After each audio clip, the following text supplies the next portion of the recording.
देखिए बच्चों, आज हम लोग क्लास 10 में लॉन्ग आंसर क्वेश्चन में कुछ क्वेश्चनों को देखने वाले हैं। इसमें पहला क्वेश्चन है कि राइट मतलब कि ये द बेस्ट फॉर लिविंग में क्या है, right a few sentence about the elderly corn merchant. इसमें बोला गया है कि कुछ वाक्य लिखिए बूढ़े अनाज व्यापारी के बारे में। तो मैंने बताया था कि बूढ़ा अनाज व्यापारी क्या था। पहले तो अनाज व्यापारी बूढ़ा था, है ना। उसका जो दिल था वो कमजोर था, है ना। वो डिकी हार्टेड था, है। वो कंफ्यूज था। क्यों? क्योंकि वो स्लो थिंकिंग का आदमी था, है ना। कम सोचता था, समझ रहा है। आज की लाइफ से वो क्या था, बहुत व्याकुल था, बहुत सी चिंताएं उसके अंदर भरी हुई थी, है ना। तो इसी लाइन को हम लोग अपने हिसाब से लिखेंगे। ये कोई जरूरी नहीं है कि हम जैसे लिखे हैं या कहीं लिखा हुआ उसी हिसाब से। कहानी को समझना है, ट्रांसलेट करना है, अपने हिसाब से लिखना है। थोड़ा बड़ा गलती भी होगा ग्रामेटिकली तो कोई दिक्कत नहीं है। लेकिन देखिए यहाँ हमने क्या लिखा है कि the corn merchant was elderly and dicky hearted man, है ना। सौदागर जो था, जो भुट्टा बेचने वाला या अनाज की व्यापारी था, वो बूढ़ा था और डिक्की हार्ट वाला था, कमजोर हृदय वाला था। वह क्या सोचता था? स्लो सोचता था।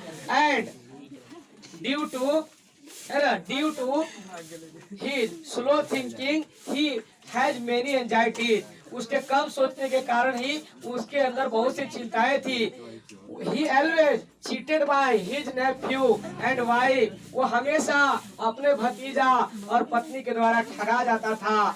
He thinks too slow to understand the story of cinema. वो इतना कम सोचता था या समझ पाता था कि सिनेमा भी, मतलब वो इतना कम सोचता था कि सिनेमा भी नहीं समझ पा रहा था। He can say that the pace of life was too much for him in every sector.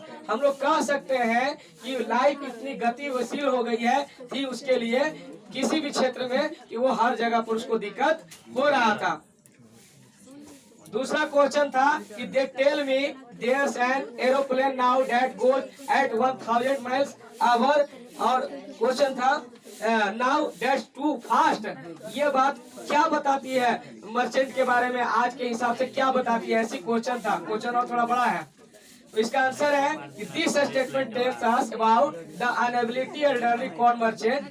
यह स्टेटमेंट ये दिखाता है कि कॉर्न मर्चेंट जो था, बूढ़ा व्यक्ति, वो अयोग्य था, अनएबिलिटी थी उसकी, है ना। वो कम सोचता था, ऐसी इसकी बात पता चलता है। क्यों? क्योंकि वो सरप्राइज हो जाता है यह सोच करके कि भाई 1000 मील प्रति घंटा के हिसाब से एरोप्लेन जाता है और वो नॉर्मल रिदम में जीने वाला व्यक्ति था। The life of corn merchant became very complicated. Even he was cheated by his relative and nephew and wife on every time. मतलब ये इतना कम ये था कि कम सोचने वाला था कि भाई वो अपने रिलेटिवों से भी ठगा जाता था, है ना। हम कुल मिला के कहें तो वो नॉर्मल रिदम में जीने वाला व्यक्ति था। He is attached by normal rhythm. वो सामान्य ताल से जीने वाला था, लेकिन वो चकित था किस चीज से? मॉडर्न टाइम की गति से। मॉडर्न टाइम में जो रेस हो गई है, फास्ट मूवमेंट ऑफ मशीन हो गया है, मशीनों का मूवमेंट तेज हो गया है, जिससे उसको ये चीज सरप्राइज लगता है और वो इसीलिए वो ये बात कहता है। तीसरा क्वेश्चन है कि what sort of excitement do we have today which our ancestors lacked? Is it an advantage or a disadvantage? आज हम लोग मजा के कौन सा, किस तरह का मजा ले रहे हैं जो हमारे पूर्वजों को इसका अभाव था? या क्या यह एडवांटेज है या डिसएडवांटेज है? तो हम पहले इसका जिक्र करेंगे कि आज हमें जो चीज मिल रही है वो चीज हमारे पूर्वजों को नहीं मिलता था। वो ये था कि आज मशीन है हमारे पास, इस तरह से फास्ट मूवमेंट के लिए मशीन है। हम कुछ भी चीज कर रहे हैं वो तेजी से कर रहे हैं, हम आनंद उठा रहे हैं। एक देश से दूसरे देश में हमारे लिए जाना आसान हो गया है। पहले के पूर्वज इस तरह से आसानी से एक जगह से दूसरे जगह नहीं जा पाते थे।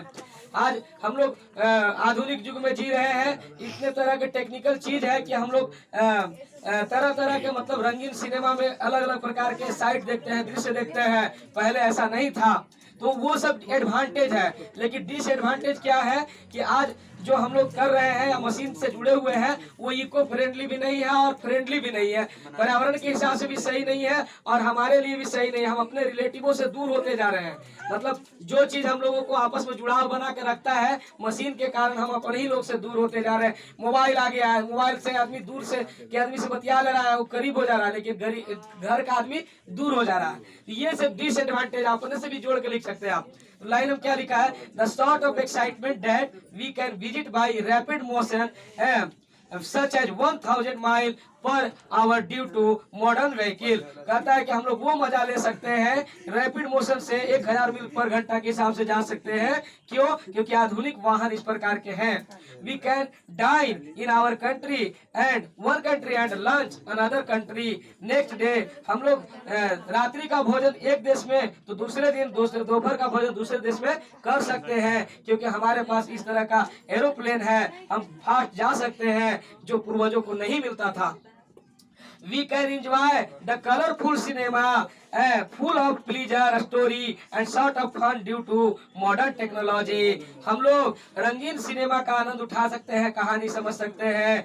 ऐसा आनंद जो मिल रहा है वो मॉडर्न टेक्नोलॉजी के कारण मिल रहा है। Those all things lacked our ancestors, these are the advantage। ये सभी चीजें का अभाव था हम लोगों को पूर्वजों का, ये हम कहें तो एक तरह से एडवांटेज है। लेकिन बहुत कुछ डिसएडवांटेज भी है ना। डिसएडवांटेज क्या है? But a sort of